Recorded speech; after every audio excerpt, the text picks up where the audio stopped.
Chicago ধর্ম মহাসভায় স্বামীজির অভ্যর্থনার উত্তর। হে আমেরিকাবাসী ভগ্নী ও ভ্রাতৃবৃন্দ, আজ আপনারা আমাদিগকে যে আন্তরিক ও সাদর অভ্যর্থনা করিয়াছেন তার উত্তর দানের জন্য আমি দণ্ডায়মান হইয়াছি। ইহাতে আজ আমার হৃদয় আনন্দে উচ্ছ্বসিত হইয়া উঠিতেছে। পৃথিবীর মধ্যে সর্বাপেক্ষা প্রাচীন সন্ন্যাসী সমাজের পক্ষ হইতে আমি আপনাদিগকে ধন্যবাদ জানাইতেছি। সর্বধর্মের প্রসূতি স্বরূপ যে মহান সনাতন হিন্দু ধর্ম, তাহার প্রতিনিধি হইয়া আমি আজ আপনাদিগকে ধন্যবাদ প্রদান করিতেছি। এবং কি বলিব, পৃথিবীর যাবতীয় হিন্দু জাতির ও হিন্দু সম্প্রদায়ের কোটি কোটি হিন্দু নরনারীর হইয়া আমি আপনাদিগকে হৃদয়ের সহিত ধন্যবাদ জানাইতেছি। এই সভামঞ্চে সেই কয়েকজন বক্তাকেও আমি ধন্যবাদ জানাই, যাহারা প্রাচ্যদেশীয় প্রতিনিধিদের সম্বন্ধে এরূপ মন্তব্য প্রকাশ করিলেন যে অতি দূর দেশবাসী জাতিসমূহের মধ্য হইতে যাহারা এখানে সমবেত হইয়াছেন, তাহারা বিভিন্ন দেশে পরধর্ম সহিষ্ণুতার ভাব প্রচারের গৌরব দাবি করিতে পারেন।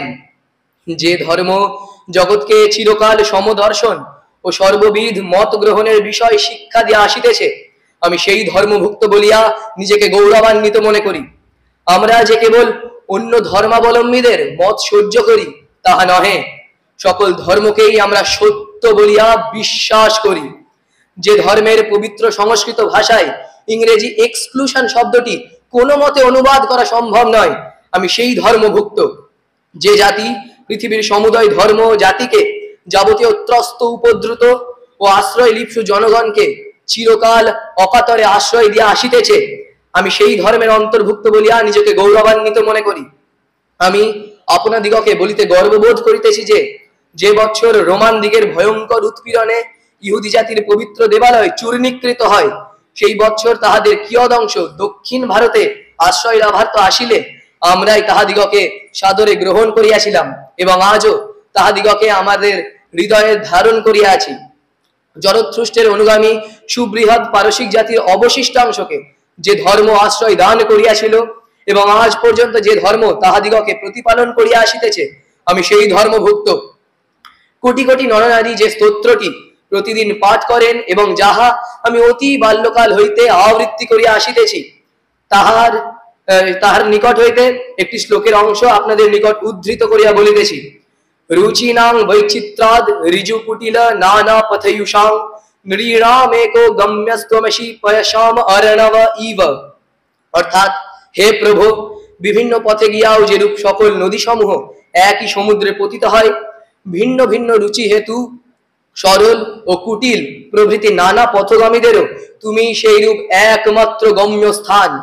এই সর্বশ্রেষ্ঠ ধর্ম মহাসম্মেলন গীতা প্রচারিত সেই অদ্ভুত সত্যেরই পোষকতা করিতেছে, যাহা বলিতেছে, ये यथा मां प्रपद्यन्ते तांस्तथैव भजाम्यहं मम वर्तमानुवर्तन्ते मनुष्याः पार्थ सर्वशः।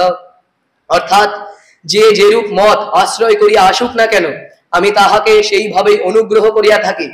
হে অর্জুন, মনুষ্যগণ সর্বতভাবে আমার নির্দিষ্ট পথেই চলিয়া থাকে।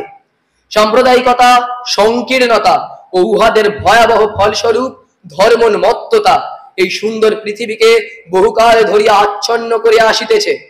জগতে ইহারা মহা উপদ্রব উৎপাদন করিয়াছে, কতবার ইহাকে নরশনিতে সিক্ত করিয়াছে, সভ্যতা ধ্বংস করিয়াছে এবং সমগ্র জাতিকে সময়ে সময়ে হতাশায় নিমগ্ন করিয়াছে। এই সকল ভীষণ পিশাচ যদি না থাকিত, তাহা হইলে মানব সমাজ আজ যে অবস্থায় রহিয়াছে তদপেক্ষা কত দূর উন্নত হইতে পারিত। কিন্তু আজ ইহার মৃত্যুকাল উপস্থিত হইয়াছে এবং আমি সর্বতভাবে আশা করি যে এই ধর্ম সমিতির সম্মানার্থ আজ যে ঘণ্টাধ্বনি নিনাদিত হইল, উহা সর্ববিধ ধর্মোন্মত্ততা, তরবারি অথবা লেখনী মুখে অনুষ্ঠিত সর্ববিধ নির্যাতন পরম্পরার এবং একই লক্ষ্যের দিকে অগ্রসর ব্যক্তিগণের মধ্যে সর্ববিধ অসৎ ভাবের সম্পূর্ণ অবসান বার্তা ঘোষণা করিবে। ধন্যবাদ।